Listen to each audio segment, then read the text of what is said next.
नमस्कार, मैं अपराजिता पांडे और आप देख रहे हैं हजारीबाग अपडेट्स।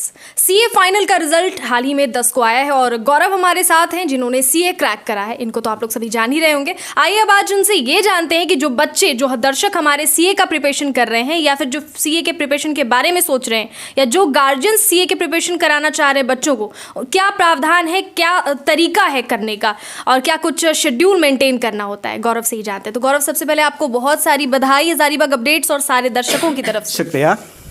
तो कैसा रहा? मतलब सबसे पहले तो खुशी तो छाई नहीं रुकी नहीं होगी। मतलब हर तरफ अखबारों में, हर तरफ हजारीबाग के लोकल से लेके बाहरी अखबारों में, चैनल्स में, डिजिटल चैनल्स में, कैसा फील हो रहा है? जी जी बिल्कुल, बहुत सारे लोगों ने ये डिजिटल मीडियम के थ्रू ही जाना कि मैंने भी सीए क्रैक किया, और सारे दोस्त, रिलेटिव्स, जितने भी जान पहचान के लोग थे, सबने फ़ोन करके विशेस दिया। बहुत अच्छा लग रहा था।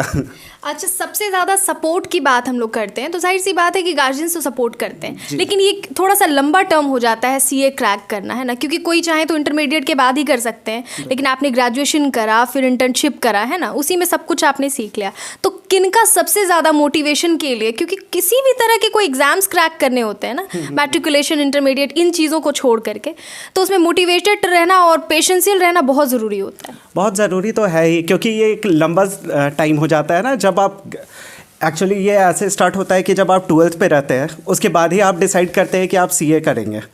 और उस टाइम सबसे पहले इसमें 3 लेवल से ये स्टार्ट होती है। सबसे पहले फाउंडेशन लेवल होता है। अच्छा। फाउंडेशन के बाद आती है इंटरमीडिएट और फिर फाइनल्स। तो टोटल मिला के हम लोग के पास 3 लेवल्स होते हैं, जिसमें 5 एग्ज़ाम्स होते हैं। और ये सिलसिला हम लोग क्या बोलते हैं ना, वो मई एंड नवंबर, हम लोग इसी में घूमते रहते हैं। अच्छा, यानी कि 1 ईयर नहीं, मई और नवंबर में हम लोग के एग्जाम्स होते हैं। अच्छा, नहीं, कितने साल का ये जो आपने 3 स्टेप्स बताए, वो कितने और 5 एग्जाम्स बताए, कितना टाइम लग जाता है? जनरली देखिए, अगर कोई ठीक से करे तो मिनिमम 4 साल लग जाता है। 4 साल लग जाते हैं जी, क्योंकि बीच में एक आर्टिकलशिप का पीरियड होता है, वो ही सिर्फ 3 साल का अकेला वही रह जाता है। अच्छा। तो ये टोटल अगर कोई करना भी चाहे तो 4 साल मिनिमम लगे जाते हैं। 1 साल स्व अध्ययन का और बाकी जो डिले वगैरह होता है एग्जाम्स फिल के, वो सब में, है ना?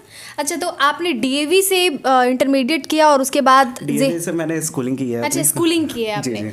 ओके, और उसके बाद फिर इंटरमीडिएट तो वहीं से हुआ ना? हाँ, और उसके बाद फिर आपने जेवियर से करा है ग्रेजुएशन। हाँ। और उसके बाद आपने फिर वो 3 साल का इंटर्नशिप करा। जी, मैंने अपनी आर्टिकलशिप एनकेडी एंड कंपनी, एक रेनाउंड कंपनी है रांची की, वहाँ से की थी, जिसमें प्रिंसिपल हमारे दीपक बंका सर थे। वहाँ पे एक्सपोजर हम लोग को सब तरह का मिला था, from auditing to taxations, personal tax, GST, हर तरह के एक्सपोजर। सीए के सारे वर्क जो है वो सिखा दिए गए। जी जी जी बिल्कुल। जाहिर सी बात है, किसी भी इंटर्नशिप में, चाहे किसी भी तरह का इंटर्नशिप हो, जर्नलिज्म का हो, सीए का हो या फिर आप टीचिंग का हो, बीएड वगैरह करने के बाद, तो इंटर्नशिप के दौरान सारी चीज़ें लगभग सीख जाते हैं लोग। हाँ, इंटर्नशिप का मोटिव ही वही है कि क्योंकि ये डिग्री के बाद जैसे आपके हाथ में डिग्री लगी, उसके बाद आप फ्री है अपना प्रैक्टिस करने के लिए भी। तो प्रैक्टिस करने के लिए आपके पास कुछ तो कैपेबिलिटीज़ होनी चाहिए ना। जाहिर सी बात है। तो आपने आगे प्रैक्टिस का सोचा है? जी, मैंने तो प्रैक्टिस का सोचा है। ओके। जनरली लोग इसके बाद क्या, मतलब किसी फर्म को भी ज्वाइन करते हैं? फर्म ज्वाइन कर सकते हैं, आप जॉब के लिए अप्लाई कर सकते हैं। एक चार्टर्ड अकाउंटेंट है तो आप, जैसे बिग 4 हम लोग बोलते हैं, वो इंडिया के टॉप 4 फर्म्स होते हैं, जिसमें लोग सीए बनने के बाद as a chartered accountant join करते हैं। तो आप वहाँ पे जाके जॉब ले सकते हैं, या फिर इंडस्ट्री में जा सकते हैं जहाँ पे एक नॉर्मल चार्टर्ड अकाउंटेंट की तरह आप काम कर सकते हैं, या फिर आप किसी फर्म में पार्टनर बन सकते हैं, या फिर अपना प्रैक्टिस शुरू कर सकते हैं। तो प्रैक्टिस शुरू करने का क्या रीज़न होता है? मीन्स प्रैक्टिस शुरू करने का जैसे ये तो इजी है ना कि किसी फर्म में जाके अप्लाई करें, हो गया, फिर वहाँ काम कर रहे हैं। जैसे देखिए, आप बहुत लोग ऐसा चाहते हैं ना कि खुद का होना चाहिए।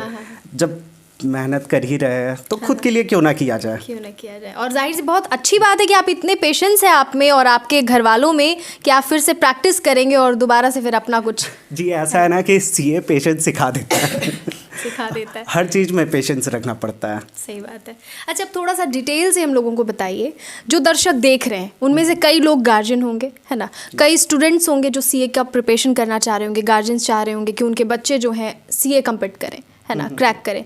स्टार्टिंग से हम लोगों को मैट्रिकुलेशन, इंटरमीडिएट के बाद से बताइए क्या सब्जेक्ट्स लेना होता है और कहाँ जा कर के कर सकते हैं वो, है ना? या स्व अध्ययन जो होता है वो कैसे करें, किन चीज़ों को पढ़ना होता है बेसिकली?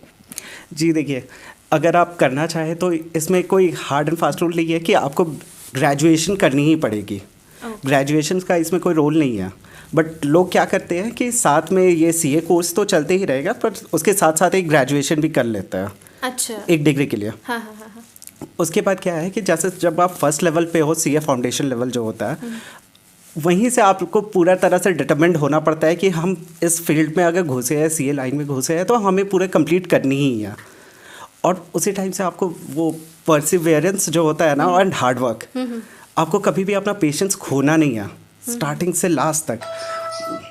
क्योंकि पेशेंस खोने के बाद फिर जितनी तैयारी करी है वो सब खत्म हो जानी है। जी जी जी, फिर से स्टार्ट करना होगा। फिर से स्टार्ट करना होगा, क्योंकि और फिर अगर आप एक बार एग्ज़ाम क्रैक करने से चूक जाते हैं, तो फिर वो जो अंदर से फील होता है ना कि पता नहीं है अब अगले बार होगा कि भी नहीं होगा। अगर आप फर्स्ट अटेम्प्ट में ही निकलते रहेंगे तो वो एक कॉन्फिडेंस बिल्डअप हो जाता है कि ये निकल रहा है, निकलते जाएगा।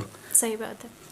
नहीं, बहुत अच्छी बात है आपने करी है, और आगे भी आप जाइए। हम लोग दोबारा से फिर आएंगे इंटरव्यू लेने के लिए। आपको देख करके अगर किन्हीं को सीख मिल रही है या कुछ ऐसा लग रहा है कि हाँ भाई कुछ और पूछना है, तो कमेंट बॉक्स में हमारे दर्शक कमेंट करेंगे, आप उनका काइंडली रिप्लाई कर दीजिएगा। ठीक है, अगेन आपको ढेर सारी बधाइयाँ। Thank you. हजारीबाग का लड़का 10 तारीख को सीए फाइनल में गौरव, सभी परिचित हो चुके होंगे इनसे बेहतरी से। इन्होंने जो टर्म्स बताए हैं, जो चीज़ें बताई हैं, उनको अगर फॉलो करी जाए और ईमानदारी पूर्वक अगर फॉलो करी जाए तो जाहिर सी बात है आप लोग में से जो भी करना चाहते हैं वो भी कर लेंगे। तो इसी के साथ अब इजाज़त दें, शुक्रिया।